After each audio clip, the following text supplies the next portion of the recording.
So let us see today the TCP header, and before we get into the TCP header, let us see the characteristics of TCP. So these are the characteristics of TCP. So the first one is byte streaming. So what do you mean by byte streaming?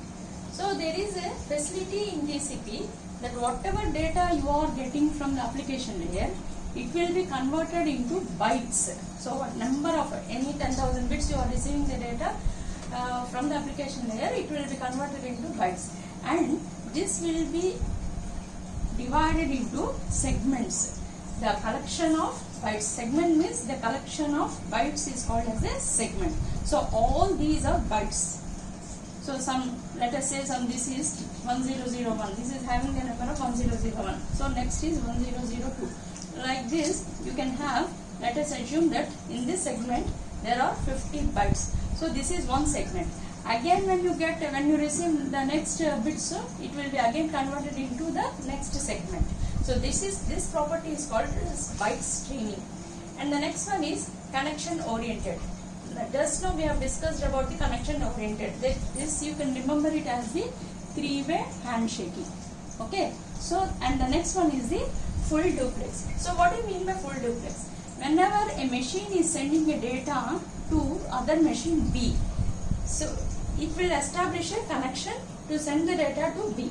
Now what happens is, even if the second machine B wants to send the data, it can send the data to A. That means it is a two-way transmission. It can become the two-way transmission, and that is called as the full duplex. And the next one is the piggybacking. The concept of piggybacking is, you want to, whenever the receiver want to send the acknowledgement, it will be sending along with the data. So here let us assume A has sent some number of segments or number of bytes as 1001, 1002, something like this, 50 bytes of data. So B has to send the acknowledgement as for each and every byte. That means for 1001, for 1002, it has to send all the acknowledgements, 50 acknowledgements. Instead of that, it will be sending the acknowledgement as for the 50th byte. It will be sending the acknowledgement for the 50th byte.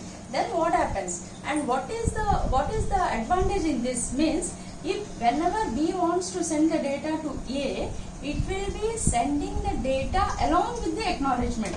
So here let us say hi is given from A to B. So to acknowledge that B has received this hi, it should respond with hi also. That means this hi is nothing but the acknowledgement. Let us assume that the reverse, the response which is given by B is hi, and it means it is the acknowledgement. And simultaneously B has to ask how are you. So here how are you is the data and hi is the acknowledgement. So what the B is doing, it is sending both these two messages at a single slot, at a single format, or it is in a single data packet. So that is called as the piggybacking. So when you go for the piggybacking, you can easily control the congestion also, and the traffic control also you can do it. Why? Because you are not sending as the different data packets. Next. The next one is the error control. In the previous video also we have seen what is error control. That means you are including the checksum, or in some of the cases you will be including FCS, or in some of the cases you will be using the CRC. So these are some of the features of the TCP. Now let us get into the actual TCP header. So when you go for the TCP header, the starting is, you can see here the source port and the destination port. So it is nothing but source port address and the destination port address. So what is meant the source port? Source is nothing but A. That means the person or the machine who is sending the data. So it becomes a source. What is this port number? Port number is operating system can have many applications running on it. Several applications running on it.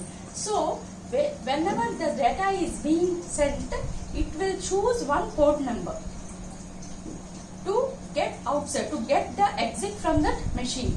And similarly at the other end, at the receiver, a port number would be there. Here also number of applications will be running on the same machine.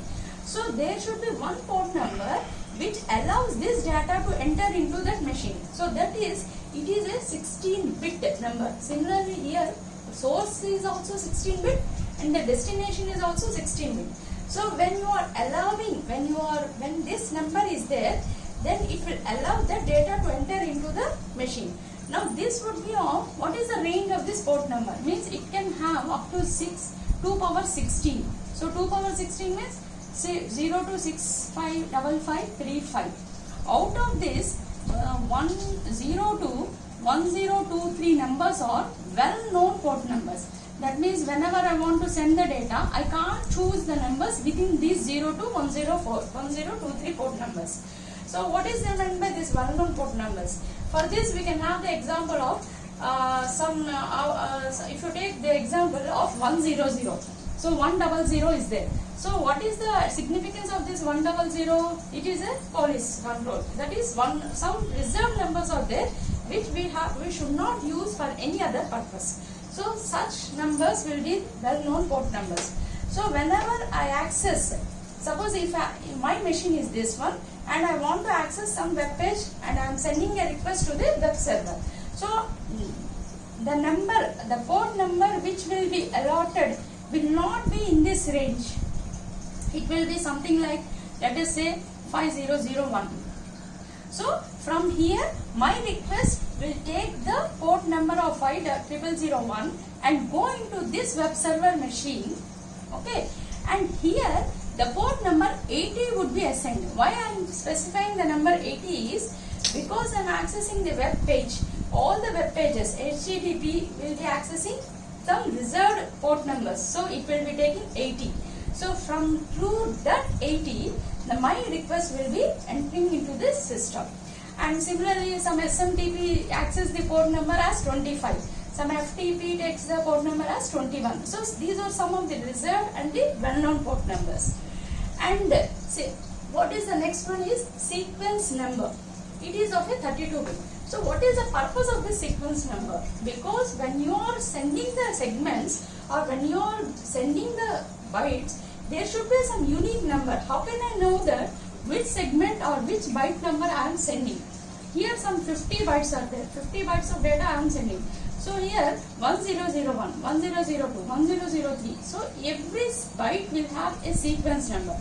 That sequence number will be mentioned here. And moreover, this is a random sequence number. Random sequence number in the sense you can send any number. 1002 or 1050. You can send any number.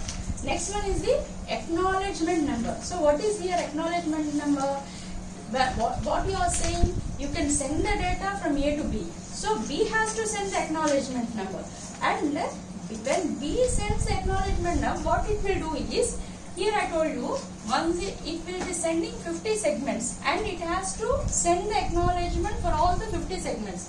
Instead of that, what it is doing is, it is sending the acknowledgement for the 50th segment, indicating 50th byte, indicating that it has received all the previous bytes.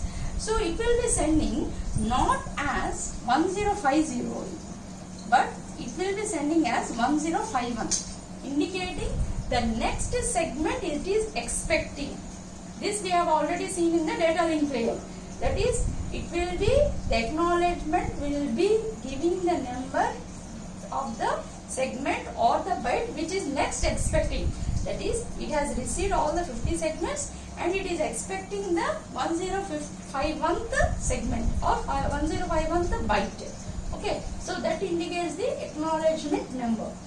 And when you come to the next part, this HLEN stands for the header length. So it is of 4-bit number. Header length is of the 4-bit. So when you take this 4-bit, obviously it will be of 11. Let us take like this, or 1000. So 1000. It becomes 8. But here you are telling that 20 to 60. In the previous video also we have said that overhead will be of from 20 to 60 bytes. So minimum length should be 20, but here when you are taking, here it is only 8. So what you will be doing is, you will be taking a scale of 4. So 8 into 4 is equal to 32 bytes. So you will be multiplying this each number by 4, you will be getting 32. Even though you multiply by 4, some header lengths are not eligible or not valid. Not eligible, not valid. So if you take for example 0, 0, 1, 0, 0, 0, 1, let us say, or 0, 0, 0, 1. So what it becomes? Here it becomes only 2.01. So even though you will multiply by 4, it is not a valid header length. So only few, the minimum length should be here 5. So 5 into 4. So it becomes 20. So this 4-bit number should be of the value 5. And the maximum can be of 1111. So 15 fours, what is 1111? 15. 15 fours is 60. So you can get up to this 60 value. Okay. And the next one is the reserved. The 6 bits are reserved bits which will be used for further use. Next, there are 6 flags are there. These 6 are the flag pointers, you can say. What is meant by a flag? Either it can indicate either 0 or 1. So URG means it stands for the urgent. What is meant by urgent is whenever my data wants to be sent urgently, I will be indicating here by putting it as 1. So when I put 1 here, it indicates that this set of data contains some urgent data which has to be sent immediately. So here URG is equal to 1. Then what is this next one? ACK is equal to 1. What is meant by ACK is equal to 1? It can be either 1 or 0. Why it can be either 1 or 0? This header may contain the acknowledgement or may not contain the acknowledgement. If it contains the acknowledgement, you are putting it as 1. So what you are telling here, my header contains the acknowledgement. That is, it is nothing but the notification that you are saying that this contains the acknowledgement. What is that acknowledgement means? You are going over here. You are saying here, my header contains, my TCP header contains acknowledgement. And what is that acknowledgement means? You are giving the number here. And what is the next one? PSH stands for the push. PSH stands for pushing of data. So what is the actually pushing of data? So here what you are saying is, you can't wait for the data, you can't ask the buffer to be filled, you have to send it immediately to the application layer. So that you are mentioning as PSH. Here we can say by means of one example. Suppose if you want to send a parcel to the courier or to some other place, what you are doing when you go to the courier office at 9 o'clock, you will be handing over the cover to that office. But the courier office will not, or the courier people will not immediately parcel your cover to the destination. What it will do is, what the other person will tell is, yes, our van comes at some around 12 o'clock. So at that time we will be putting all these covers to the Hyderabad, which are destined to the Hyderabad. But if that means you have handed over the cover at 9 o'clock, but actual transmission or actual traveling of the data is starting at 12 o'clock. So in the meantime, what it does is, what the courier people will do is, all the covers they will be buffering it, they will be keeping it aside. In the same way here also, when you are in the interactive mode, means you are just having a chat. So hi is one bit, one message, how are you is the second message. When you are receiving when the TCP is receiving the bits data in the form of slowly one bit, what it will do is, it will try to buffer it and put it aside. But what you are telling, when you put this PSH is equal to 1, you are not allowing the TCP to buffer it, you are asking to push the data to the application layer immediately. So that is PSH. Next one is SYN. SYN stands for the synchronization of the data. So because you are asking the second person to receive the data, what you have to do is, you have to put one notification. You must be asking that person, okay, I am sending the data, you be ready. So that is SYN, synchronization. So this SYN would be one only for the first packet of the data. So let us assume that there are some 20 packets. So for the first packet, you will be making this SYN as 1. On the other hand, this is FYN. This you will be making for the last packet of the data.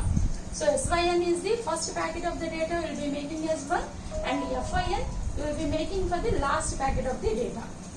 So these are the six reserved flags. Okay, and the next one is the window size. So what do you mean by the window size? Here the window size, the sender is advertising the window size of itself. Advertising the window size of itself. That means when A is sending the data to B, it is telling my window size is of some, let us say some 10,000.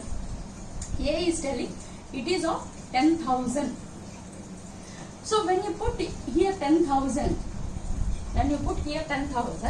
it is telling to the B that my window size is 10,000. What is the use of this? That B can understand, okay, whenever I want to send the data to A, it should not exceed this 10,000.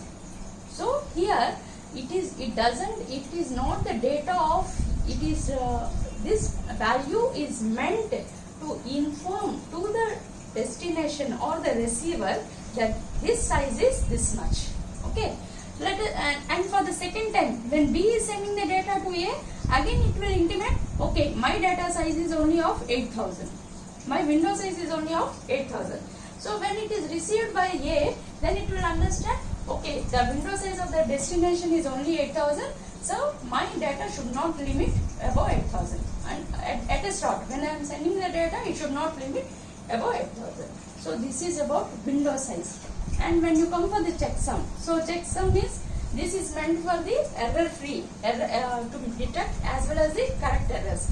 So what happens if errors are detected?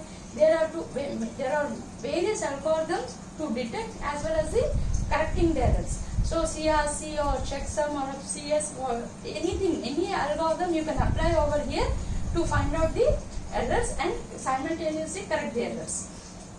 Next, what is this urgent pointer? So here, urgent pointer. Here again we got this word urgent. What you are saying in the previous flag value urgent URG is equal to 1. So when you are saying that URG is equal to 1, you are telling that my data contains some urgent data. Okay, and what data is urgent? You have to specify over here. So what data? That means if there are some 100 bytes of data. So from for this 100 bytes of data, my data from 20 to 40 bytes of data is urgent for me. So that you are indicating over here. So here you are mentioning whether the data is urgent or not, and here you are mentioning which data is urgent. Okay, next, options. Here options is, in the name itself you are having options and padding. So whatever data is less, you can pad over here, and this stands for message segment size. MSS, message segment size. Message segment size. So what is, it is different from window size. Don't get confused between this window size and the message segment size. Window size is the complete overall size, but here is what is the single message it can contain. So where does this problem arise is, suppose if A has sent the message of a bigger value, let us say some 8,000 bytes. 8,000 bytes of data is being sent from A, and obviously it will travel from different network.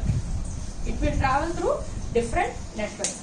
But when it is traveling through the different network, let us say at the destination, it has only the Ethernet application, and there it can take only up to 1500 bytes. So again it should be divided into some of the parts. So that is called as the message segment size. So this is all about the TCP header, which is very important in the exam point of view. Okay. If any doubts are there, you get it clarified through the WhatsApp number.